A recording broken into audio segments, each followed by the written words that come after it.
ये जान लीजिए, हमारे इंस्टीट्यूट का नाम है जीटीपी एम्स इंस्टीट्यूट, जिसमें हम दो पार्ट में क्लास कराते हैं। पहला पार्ट होता है हमारा कंप्यूटर क्लास चलता है, जिसमें हम बच्चों को कंप्यूटर प्रशिक्षण कराते हैं, जिसमें हमारा कोर्स होता है tally, DCA, ADCA, typing, Hindi typing, English typing और बिहार बेल्ट्रॉन की भी यहाँ तैयारी कराई जाती है।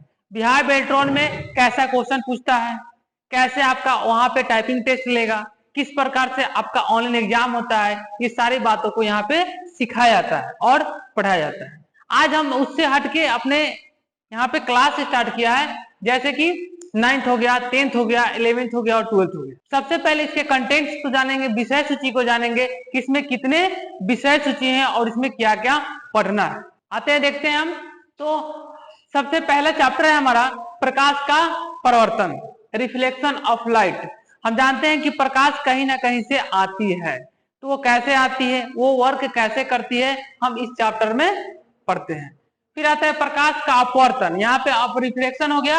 रिफ्लेक्शन का मतलब हो गया कि आप जो ये प्रकाश आती है, तो पहले चैप्टर में पढ़े कि आती है और टकराकर अपने दूसरे दिशा में लौट जाती है, लेकिन यहाँ अपवर्तन हो रहा है। अपवर्तन में मतलब प्रकाश तो आती है लेकिन वो टकराकर वापस नहीं लौटती है, वो पार कर जाती है। जैसे कांच पे आप प्रकाश डालिएगा तो क्या होगा, वो पार कर जाएगा।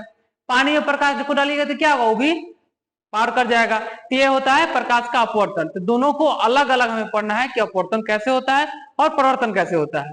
तीसरा चैप्टर है आपका मानव नेत्र तथा रंग बिरंगी संसार। मानव नेत्र के, मनुष्य के नेत्र के बारे में पढ़ना है कि अगर हम प्रकाश के माध्यम से किसी वस्तु को देखते हैं तो कैसे देखते हैं, हमारा प्रतिबिंब कैसे बनता है, हमारे जो आंख है वो कैसे काम करता है। हमें कोई वस्तु देखते हैं तो कोई वस्तु छोटा दिखता है, कोई वस्तु बड़ा दिखता है। ठीक, इंद्रधनुष बनता है। सुबह के समय सूर्य उदय के समय सूर्य लाल दिखता है, सूर्य अस्त के समय सूर्य लाल दिखता है। ऐसा क्यों होता है? आकाश हमें नीला दिखाई देता है, बादल हमें उजला दिखाई देता है। ये सब जो है प्रकृति की जितने भी घटनाएं हैं वो सब हम लोग पढ़ेंगे मानव नेत्र और रंग बिरंगी संसार में।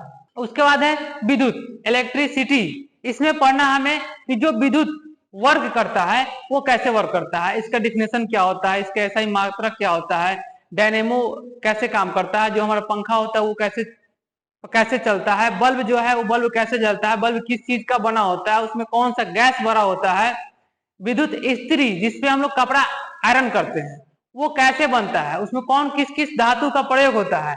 विद्युत हीटर, जिसपे खाना बनता है, उसमें किस धातु का प्रयोग किया जाता है और वो क्यों गर्म होकर उस पर खाना बनता है। उस सारे चीजों को हम लोग पढ़ेंगे चौथे चैप्टर में।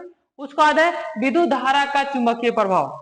विद्युत धारा का चुंबकीय प्रभाव का मतलब हो गया कि विद्युत धारा का चुंबक पर क्या प्रभाव पड़ता है, विद्युत से हम चुंबक कैसे बनाते हैं, कैसे प्रवाहित होता है, वो हम पढ़ेंगे चैप्टर 5 में, विद्युत धारा के चुंबकीय प्रभाव में। उसके बाद इतने सारे चीजों को पढ़ने के बाद ऊर्जा के स्रोत।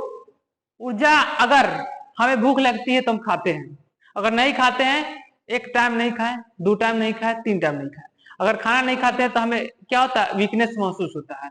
तो एनर्जी कहाँ से आती है? एनर्जी बहुत प्रकार का होता है। जैसे खाना बनाने के लिए एनर्जी चाहिए, मतलब लकड़ी चाहिए, गैस चाहिए, सब एक प्रकार का, कोयला चाहिए, ये भी एक प्रकार का ऊर्जा है। फिर हमें चलने के लिए हमें जो शक्ति प्रदान होनी चाहिए, उस शक्ति के लिए भी हमें एनर्जी चाहिए, तो उसके लिए हम, तो ये ऊर्जा के स्रोत, ऊर्जा आते कहाँ से हैं और ये कैसे बनते हैं, वो हम लोग लास्ट चैप्टर में पढ़ेंगे। इसमें हम सबसे पहले जानेंगे कि फिजिक्स में कौन कौन सा चैप्टर हमें पढ़ना है और क्या क्या पढ़ना है। तो हमने यहाँ पे लिखा है क्लास 9 सब्जेक्ट फिजिक्स है और फिजिक्स को हिंदी में हम लोग भौतिकी कहते हैं। सारे विषयों को देखिए हमारे वर्ग के अनुसार सभी चैप्टरों को अलग अलग बांटा गया। जैसे मापन है, मेजरमेंट, हमें किसी चीज को मापना है, जैसे टेबल मापना है, कुर्सी मापना है, चावल मापना है, आटा मापना है, तेल मापना है, सबका जो मेजरमेंट होता है हमारा वॉइस मापना है। आपको फुटेज का जो फोटो हम क्लिक करते हैं मोबाइल से, उसका मेजरमेंट मापना है। तो सारा चीज को एक चैप्टर बना दिया है कि आप इस सारे वर्क को हम एक चैप्टर में कर सकते हैं, जिसका नाम दिया गया है मेजरमेंट। दूसरा है गति यानी मोशन। मोशन मतलब कि हम एक जगह से दूसरे जगह घूमते हैं, जिसे हम लोग गति करते हैं। जो व्यक्ति वस्तु जो स्थिर नहीं रहता है, घूमते रहता है, अपने स्थान को प्रत्येक सेकंड चेंज करते रहता है, हम गति करते हैं। तो उसको हमें पढ़ना है। जैसे मान लीजिए गाड़ी की गति होगी, मनुष्य की गति हो गई, सौर मंडल में ग्रहों की गति हो गई, ये सारे चैप्टर को उठाकर एक चैप्टर में डाल देगा, एक लेसन में डाल देगा, जिससे आप उसको गति के बारे में पढ़ेंगे। तीसरा है बल तथा गति के नियम, force and law of motion.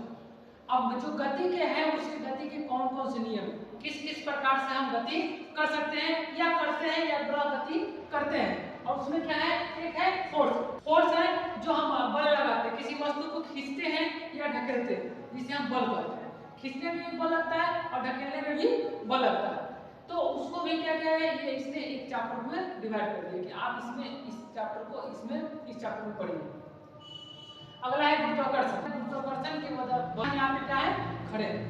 तो अब पृथ्वी से हम कुछ भी उठाते हैं, जैसे पत्थर उठाते हैं, तो हमें थोड़ा सा क्या होता है, एनर्जी लगता है। फिर हम पृथ्वी पर कोई वस्तु को डालते हैं, तो पृथ्वी के ऊपर जब किसी वस्तु को मेरे हाथ से मारकर गिरता है तो पृथ्वी पर ही गिर जाता है। इस सारे बातों को हम लोग पढ़ेंगे गुरुत्वाकर्षण में। अगला पॉइंट है आपका कार्य और ऊर्जा। अब इतना तो हो गया कि हमने मापा, कुछ गति किया, बल लगाया, फिर क्या किया, ग्रेविटी के कुछ काम किए, तो इसमें हमें कुछ एनर्जी लगता है, हमने उसमें कार्य किया। उस चैप्टर को हमें पढ़ना है अगले कार्य और ऊर्जा में, कि हमने कितना कार्य किया, मेरा कितना एनर्जी लॉस हुआ, उस चीज के लिए हमने एक चैप्टर यहाँ पे किताब में दिया हुआ। इस सारे कार्यों को करने में उसमें से कुछ साउंड वगैरह भी निकलता है। उस साउंड को किस वस्तु का कैसा साउंड होता है, जैसे हम एक पत्थर को मारते हैं दीवार पे, उसका साउंड कैसा होगा। एक बल्ब को मारते हैं दीवार पे, कांच के बल्ब को, तो उसका साउंड कैसा होगा। कांच टूटता है तो उसका कैसा साउंड होगा। गाड़ी जो चलती है रोड पे, उसका साउंड कैसा होगा। ट्रेन का साउंड कैसा होगा। और जो हम लोग संगीत गाते हैं, जो संगीत हम लोग सुनते हैं, वो साउंड कैसे बना है, किन किन अक्षरों से मिलकर वो साउंड बना है, वो चीज को हम लोग पढ़ेंगे ध्वनि में। हमने अभी जो भी पढ़ा विषय सूची के बारे में पढ़ा कि हमें इस किताब में 9th के फिजिक्स में हमें क्या क्या पढ़ना क्लास में।